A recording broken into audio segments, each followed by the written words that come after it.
Hey y'all, happy Thursday. Today is May 1st. Happy first of the month to you guys as well. But I wanted to come to you guys with this really quick word that God dropped on me today, and it has really filled me. So the verse of the day is Ephesians 3:20.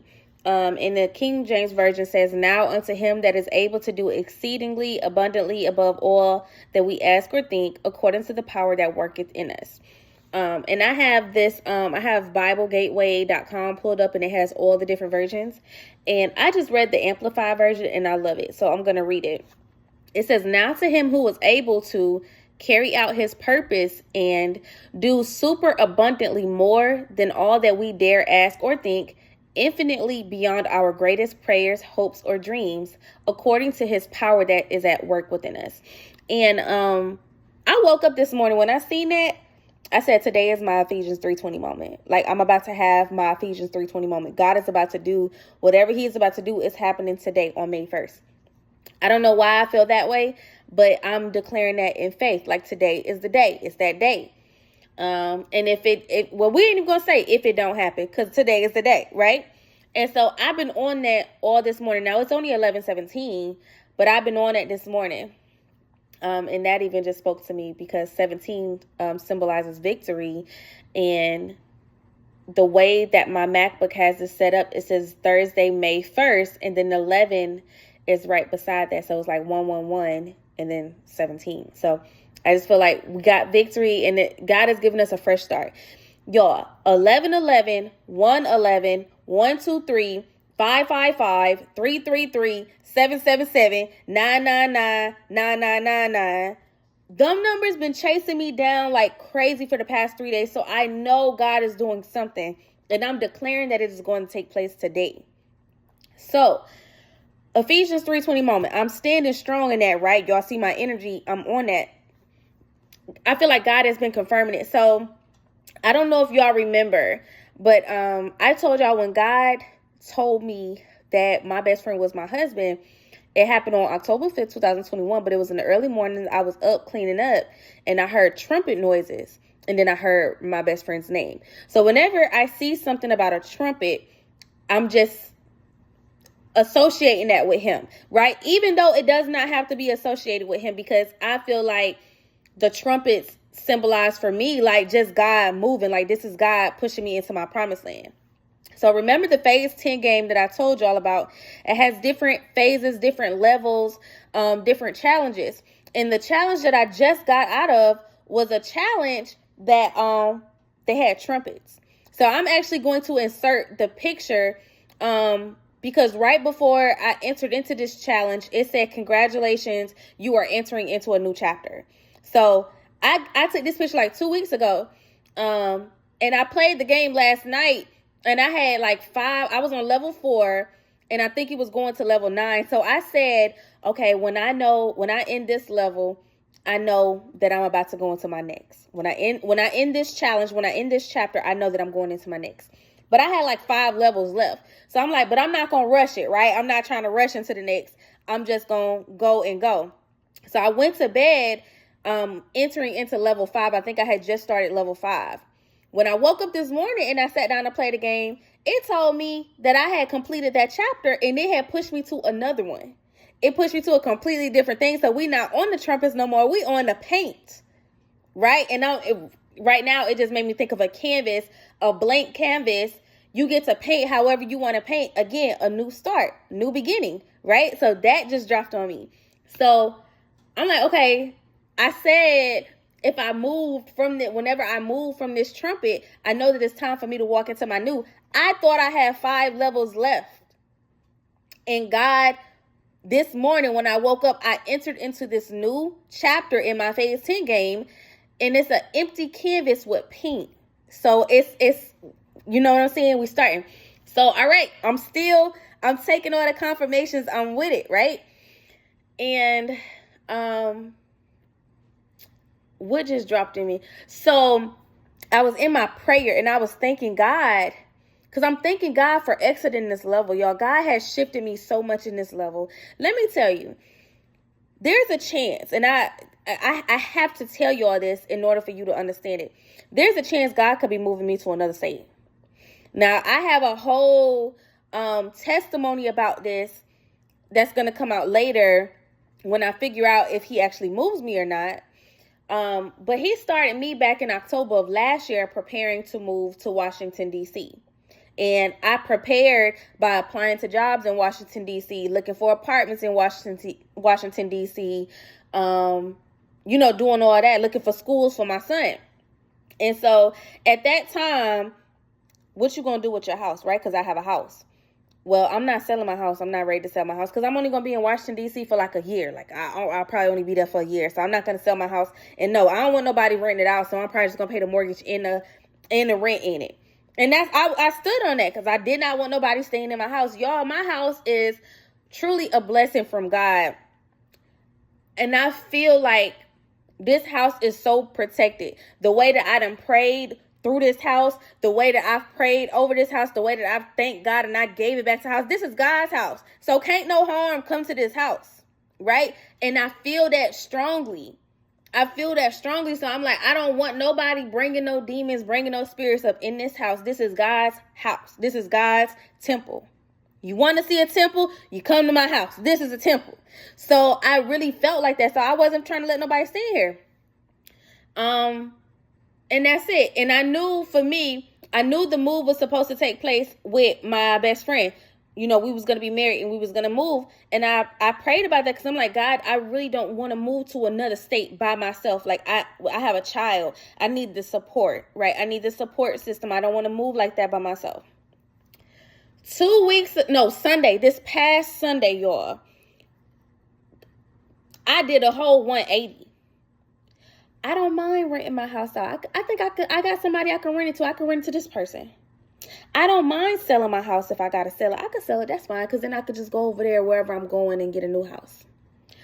I don't mind moving to another state without that man. Because I don't want to hold my purpose up. And I'm not holding my purpose waiting for him to get himself together. So do you want me to stop looking at 2 bedrooms and I can look at 1 bedrooms or studios since it's just going to be me and my son?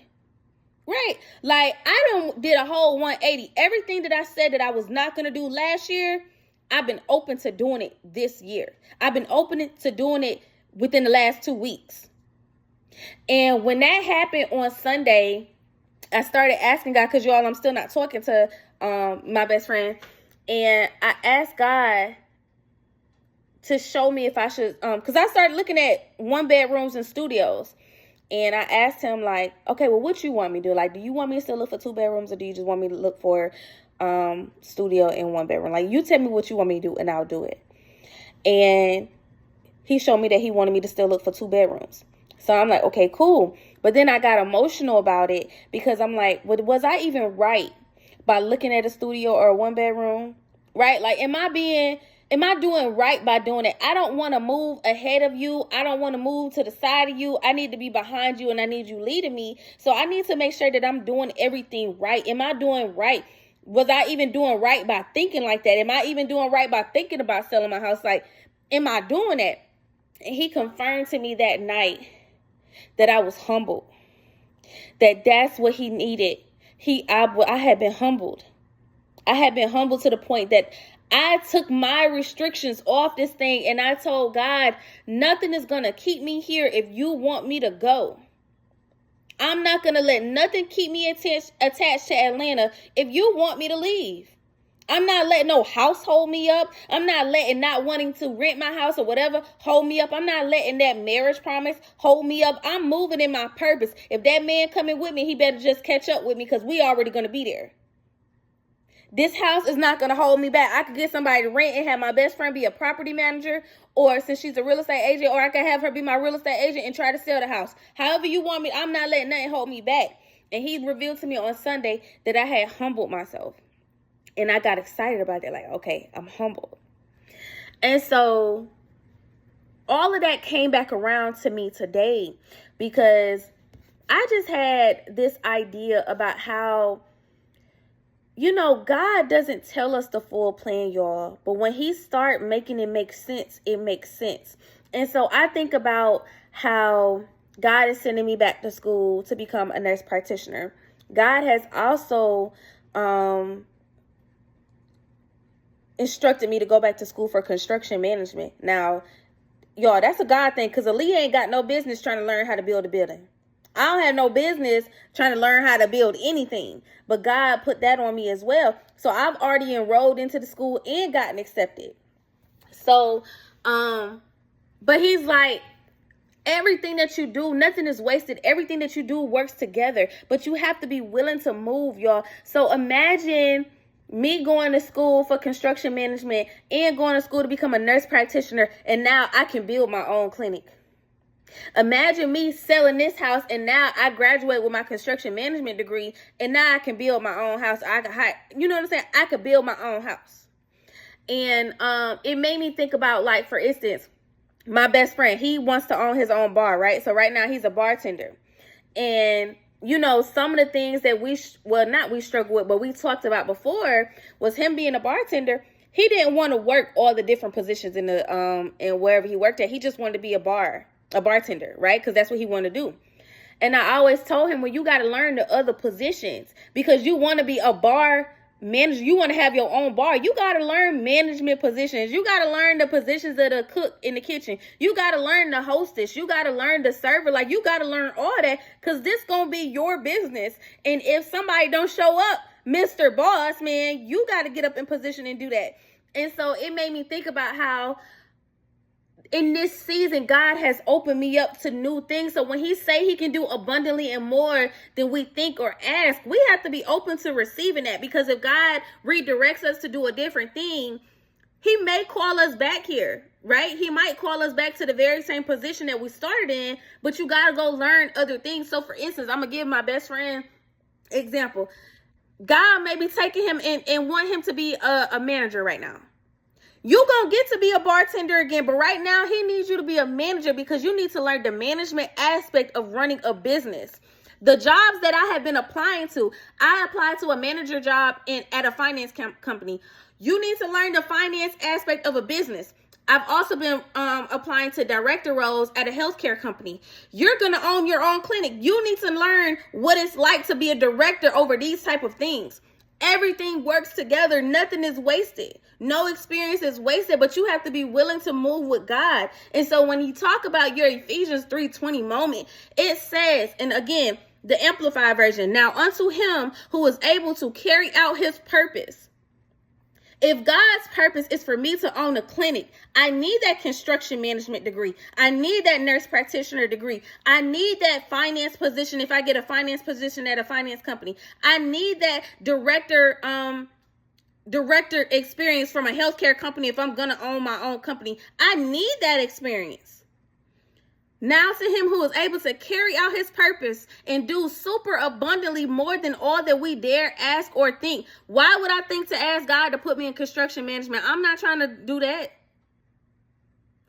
And then not to mention that, but God has told me by the end of this year, I'm going to start my fix and flip business. This is something that I wanted to do, and he brought it back around about 3 weeks ago. I'm going to start my fix and flip business. I have a best friend who is in real estate who is going to assist me with that. I'm going to have the construction management, and what he told me with that, or I ain't going to say what he told me, but the idea that I got about that is that being in construction management, even if I'm not really building nothing, I have the ability to hire my own crew. I can build out my own construction management crew, and I can pay myself through the business and pay my employees through that. Like I'm not smart enough to think about none of this stuff. I'm not no business. I'm just now becoming business savvy because that is what God wants me to be. Aaliyah ain't never wanted to own no business. God got me thinking so many different things. And one of the things that I realized is the ideas that he give you today, they are seeds to be planted. Y'all, when he tell you something, receive it, because he starts watering it immediately. God didn't force me to want to sell my house or force me to want to rent my house. He gave me he told me that he wanted me to move. I told him what I wasn't going to do, and he left it alone. He ain't said nothing else about it. There's seeds to be planted, but when you receive the seeds, God begins to water them immediately. So that's the only way you can have your Ephesians 3:20 moment, is if you receive what God wants to do. So you can't say you want to own. You can't say You want to own your own hospital or your own clinic, and you're not willing to start off as an LPN. You're not willing to start off as a CNA. You're not willing to start off as a janitor. Who gonna clean your bathrooms? And if you get that clinic and the janitor don't show up, who gonna clean it? You got to be willing to start small. Receive those seeds. Receive those seeds and understand that God can only do what he wants to do if you receive it and you actively begin working towards it. And then you don't be afraid of transitioning if he wants you to transition. I've never thought about going to school for construction management at all. I have no business holding a drill or a hammer. I gag at it because that's not my job. I will find a man who can do that. That is not me. I love women who build stuff. I be watching y'all stuff all the time, and I watch it and I say, yeah, that can never be me. I just can't do it. I don't want to do it. And now God has given that inclination for me to start being in construction management and to start investing in fix and flips. And now I'm like, I can't wait to just be walking around with a construction hat. I ain't picked up not nan drill out here, but I got my construction hat and my construction boots on. That's all that matter. I'm out here looking cute. Y'all do this. Right? You have to be willing to receive what God is telling you. And it starts small. So guess what? And I keep talking about my best friend, y'all. I don't know if that's prophetic or not, but I'm not, we're not speaking still. But still, like, he can't be willing to let go of the idea of being a bartender and not accept being a general manager or being a restaurant manager. That wouldn't be right for him to do that. Right? Because these are all steps that are going to help you get that bar that you want if that's what God wants for you. And that's the same thing for y'all. That's the same thing for y'all who have these dreams and who have these purposes that God has placed in your life. It starts small. My LLC that I have, Built by Faith Ministries, is for me to have fix and flips. I bought that LLC in November of 2023, right after my house had flooded. I'm just now really using it. I'm just now finna use the LLC. But God planted that seed 2 years ago for me to buy that LLC. And I had a week to do it. He gave me a timeline. I had a week to get it done.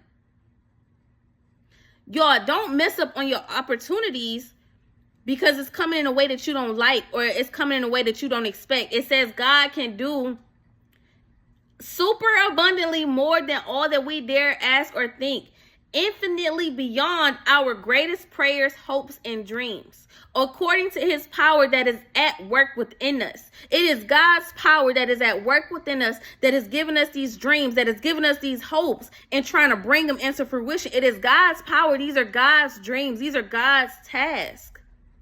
So if you want your Ephesians 3:20 moment, you must be open to receive what God is giving you. You must be open to receive that seed that God is sending your way, and then you let him water it. I'm telling you right now, God give you a seed and you don't open your mouth to it, watering don't start till you receive it.